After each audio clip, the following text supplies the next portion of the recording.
ባርድ፣ ቻት ጂፒቲ፣ ሚድ ጆርኒ የመሳሰሉቱ በ2030 የዛሬ 6-7 ዓመት ማለት ነው በ2030 ከሰው የማስተዋል አቅም ሙሉ በሙሉ ይቀድማሉ ብሏል።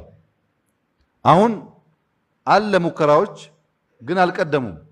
አሁን ባለው ከቀጠለ በ2030 አርቲፊሻል ኢንተለጀንስ ከአንድ ሰው ጭንቅላት በላይ አንድን ነገር አስቦ ማድረግ ይችላል ብሎ ስፔሲፊክ ደግሞ እነማን እንደሆኑ ተናግሯል። እነ ጄነሬቲቭ ኤአይ ኤልኤልኤም ብሎ ማለት ነው።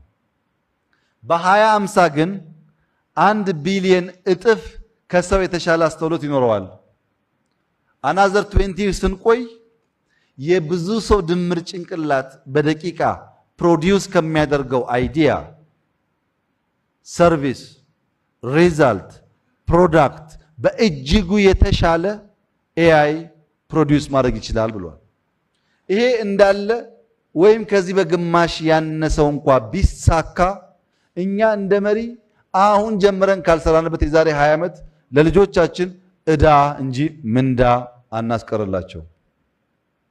አሁን ካልተዘጋጀ ዛሬ ነገን እያየ ካልሰራ ነገ ላይ ቆመ ዛሬን ካልሰራ በስተቀረ አይመጣም ማለት ነው።